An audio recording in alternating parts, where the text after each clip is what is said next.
Big boss 17।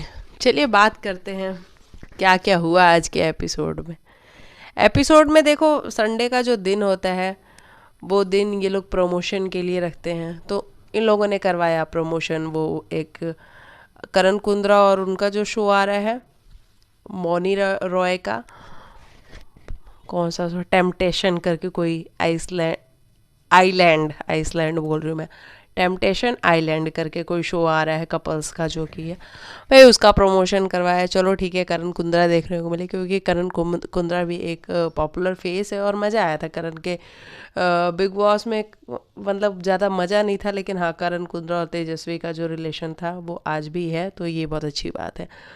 फिर उसके बाद एक और प्रमोशन के लिए कोई आया था। नहीं नहीं, दादी आई थी, वो अपने बिग बॉस के लिए। यार ये दादी को, चलो ठीक है भाई, उनका भी तो काम चलना चाहिए ना। तो दादी को लेके आए थे, दादी ने अपना हंसाया, जो कि आप सभी ने देखा। चलिए बात करते हैं कि बिग बॉस इस बार मतलब पूरी तैयारी में है कि आप सभी को, मतलब जो दुनिया बाहर बैठी है उसको भर भर के एंटरटेनमेंट देगा। मतलब वो किसी भी तरीके से आपको इंगेज रखेगा। कुल मिला के बात ये है। तो इस बार बिग बॉस ने पहले तो दो कपल्स को लेके आया, वो जिनका स्टेटस क्लियर ही नहीं है। हालांकि अभिषेक की तरफ से है। अभिषेक हर बार बोलता है कि भाई देखो, मैं ईशा को पसंद करता हूँ और अभी मैं सिंगल हूँ, क्योंकि ईशा चाहती है कि हम सिंगल रहें, अलग अलग रहें। लेकिन अगर अभिषेक का बस चले तो वो ईशा के साथ रिलेशनशिप में जाने को तैयार है, बिल्कुल। फिर बिग बॉस लेके आता है ईशा के करंट बॉयफ्रेंड को, जिसको ईशा मना कर रही है, हर बार मना कर रही है कि नहीं मैं सिंगल हूँ, मेरा कोई बॉयफ्रेंड नहीं है, मैं सिंगल हूँ और अभी मैं किसी भी रिलेशनशिप में नहीं जाना चाहती। जबकि ये जो आए हैं समर्थ, ये समर्थ 2-3 हफ्ते पहले इन्होंने बोला कि ईशा के साथ मेरा कोई बॉन्ड नहीं है, हम फ्रेंड्स हैं, बहुत अच्छे वाले फ्रेंड्स हैं, हम रिलेशनशिप में नहीं हैं, हम डेट नहीं कर रहे हैं एक दूसरे को। ऐसा उन्होंने 2-3 हफ्ते पहले एक इंटरव्यू में बोला। क्योंकि अचानक से ना समर्थ के इंटरव्यूज़ ऐसे पॉप अप होने लग गए हैं, जो मैंने भी देखा। फिर एक और इंटरव्यू समर्थ अभी दे के आए हैं, मतलब एंटर होने से पहले वो दे के आए हैं, जहाँ पे वो बात कर रहे हैं कि हाँ हम रिलेशनशिप में हैं। तो समझ में नहीं आ रहा है कि यहाँ पे झूठ कौन बोल रहा है और सच कौन बोल रहा है। ईशा सच बोल रही है या समर्थ सच बोल रहा है। लेकिन इन सब के बीच में अभिषेक की जो हालत है भैया, मुझे उसके मेंटल हेल्थ की बहुत चिंता होने लगी है। भाई वो दिमागी रूप से ना परेशान हो रहा है। आपने देखा होगा जब वो वीडियो उन्होंने सिर्फ प्ले किया था, और सिर्फ अभी उसको ये भी नहीं पता था कि शो के अंदर ये समर्थ आने वाला है, उसके पहले ही वो रो रहा था।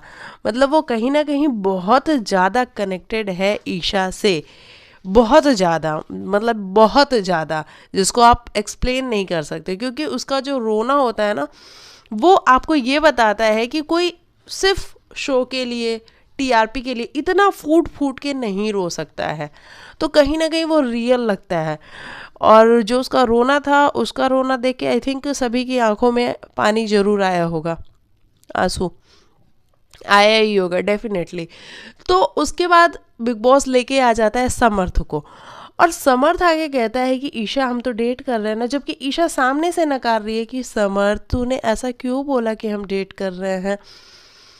और अभी जो समर्थ ने इंटरव्यू दिए हैं अचानक से, वो जब पॉपअप हुए तो वहाँ पे समर्थ ये कह रहा है कि मैं और ईशा डेट कर रहे हैं, हम साल भर से एक साथ थे, एक साथ इन द सेंस कि रिलेशनशिप में थे। और भोपाल हम दोनों वहीं से बिलोंग करते हैं, ईशा भी वहीं से बिलोंग करती है, मैं भी वहीं से बिलोंग करता हूँ। तो इसीलिए हम कनेक्ट कर पाए एक दूसरे से। और जब उडारिया शो में ईशा को वापस से बुलाया गया, अच्छा उडारिया फर्स्ट सीज़न में ईशा और अभिषेक थे, जो सेकंड सीज़न था उसमें ये था ये क्या नाम है जो आया है बंदा, समर्थ, ये था। और यहाँ पे ईशा को वापस से बुलाया गया, तो यहाँ पे इन दोनों की बॉन्डिंग बनी। मतलब जो सेकंड उडारिया है उसमें इनकी बॉन्डिंग बनी, ऐसा समर्थ ने बताया है, तो मैंने सुना। तो अभी कंफ्यूजन इतनी ज़्यादा हो चुकी है, और इन सब के बीच में अभिषेक भाई उसकी हालत हो रही है ख़राब, जिस तरीके से वो चीखे मार के रो रहा है, भाई वो नाटक नहीं कर सकता है। वो बिल्कुल प्योर दिख रहा है, रियल दिख रहा है, और ये दिख रहा है कि वो बंदा कितना ज़्यादा हर्ट हो रहा है। तो ये सारी चीज़ें हैं, मतलब इसमें बिग बॉस को टीआरपी तो भर भर के मिलेगी, ये तो फॉर श्योर है, भर भर के टीआरपी मिलेगी। लोगों को जानना होगा कि कौन सच बोल रहा है, कौन झूठ बोल रहा है।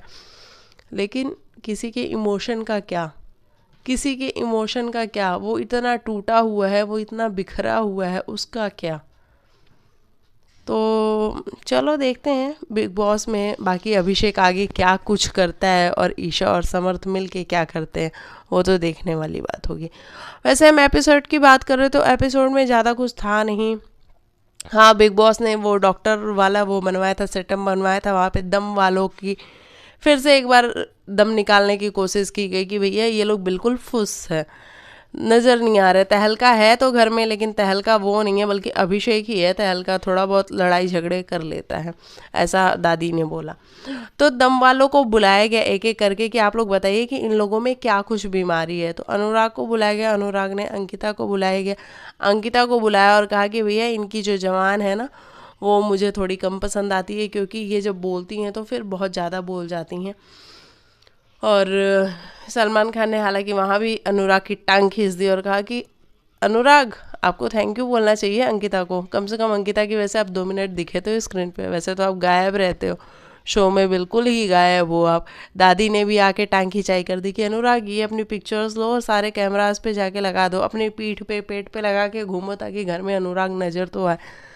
भाई अनुराग वाकई में आप नज़र नहीं आ रहे हो, तो आपको कुछ तो करना पड़ेगा जिससे आप नज़र आओ।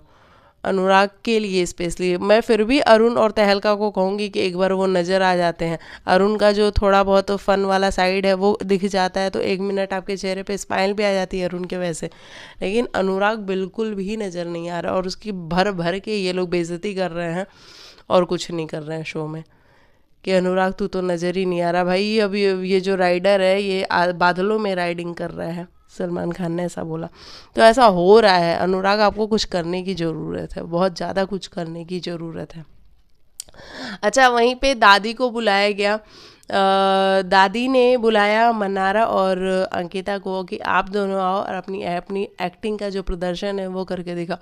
अंकिता ने मन्नारा को वहीं पे आई थिंक जिसको रोस्ट करना कहते हैं कर दिया। हो मन्नारा तुम इतने सालों बाद मिली, 2 सालों बाद तुमने शादी भी कर ली। हो मन्नारा ऐसी थी है, ये क्या बोल रही है कि तुमने शादी भी कर ली, तुम्हारे 2 बच्चे भी हो और तुम्हारे पति ने तुम्हें तलाक भी दे दिया। वो बड़ा सही था, मन्नारा बिल्कुल शॉक हो गई थी कि क्या बोल रही है। मतलब मन्नारा तो रियल में कर रही थी ना, जबकि अंकिता एक्टिंग के चक्कर में उसने अपना सरकाइज़म डाला है, तो अंकिता ने सरकाइज़म वहाँ पे डाला। अच्छा, अंकिता और विकी की बिल्कुल भी नहीं बन रही है, बिल्कुल भी नहीं बन रही है। मतलब अंकिता को विकी नहीं समझ में आ रहा है, विकी को अंकिता नहीं समझ में आ रही। हम तो कहेंगे कि भैया तुम दोनों साथ में बैठो और बिग बॉस के गेम को रखो साइड में, तुम रियल हस्बैंड वाइफ कैसे हो उस तरीके से ज़रा कुछ देर तक रहो, क्योंकि दोनों को एक दूसरे का समझ ही नहीं आ रहा है।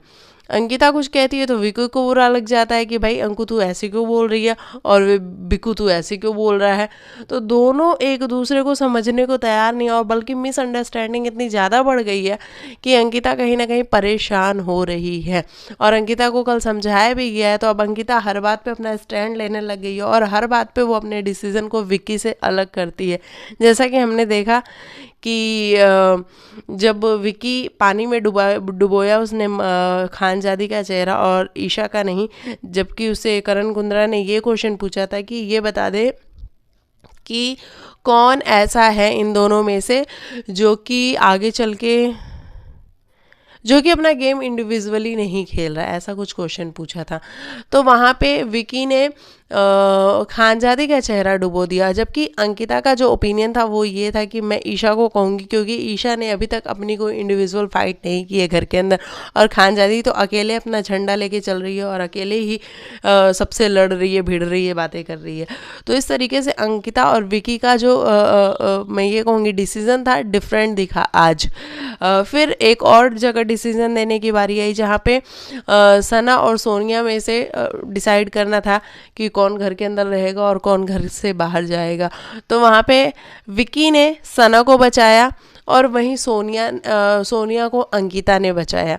तो यहाँ पे भी इन दोनों का ना वो कॉन्ट्राडिक्शन दिखा कि दोनों एक दूसरे से, मतलब विकी तो पहले बोलता है, बाद में अंकिता अपना कॉन्ट्राडिक्ट करके बोलती है। तो शायद ये अंकिता का अपना ओपिनियन हो सकता है, लेकिन मुझे ऐसा लगा कि आज अंकिता को वो बूस्ट जो किया गया था कल के एपिसोड में, उसका जो रिजल्ट था वो देखने को मिला। और मुझे लगता है कि अंकिता और विकी दोनों को ना बैठ के एक बार गेम को अपनी साइड में रखना चाहिए और आपस में वो रियल लाइफ में कैसे हस्बैंड वाइफ है वैसे थोड़ी बात करनी चाहिए। तो आई थिंक दोनों एक पेज पे आ सकेंगे। अभी तो फिलहाल दोनों एक पेज पे हैं नहीं। वहीं बात करें, किसकी बात करें अब, हाँ, तहलका को बुलाया गया। तो तहलका ने अभिषेक को बुलाया जब वो डॉक्टर वाली थेरेपी देनी थी। अभिषेक को बुलाया और उसको बोला कि भाई तू अपने अग्रेशन को कम कर, तेरे अंदर बहुत ज़्यादा अग्रेशन है। और ये सारी चीज़ें करके उसने दिमाग पे वार किया था। हाँ, दिमाग पे ही शायद वो थोड़ा मारा था कि तेरे को ना दिमाग की ज़रूरत है, अपना दिमाग चला। तो मैं तो ये कहूँगी कि अभिषेक तो चलो फिर भी दिख जाता है, लड़ झगड़ के ही दिख जाता है, लेकिन तहलका भाई आपको भी जागने की ज़रूरत है, आप भी सो रहे हो बिल्कुल ही। और सोनिया का जाना इसलिए भी तय था क्योंकि सोनिया वो ऐन मौके पे आई थी, मनस्वी की जगह पे ही आई थी वो। तो मनस्वी अब आ गई हैं घर के अंदर, मिस इंडिया हैं वो। तो अब देखते हैं कि मनस्वी अपना कौन सा जादू चलाती हैं। हालांकि उन्होंने आते ही सीधा मुनावर पे वो किया है कि मुझे मुनावर पसंद इन द सेंस कि कई बार ऐसा लगता है कि वो फुटेज किसी और से अपनी तरफ डाइवर्ट कर लेता है।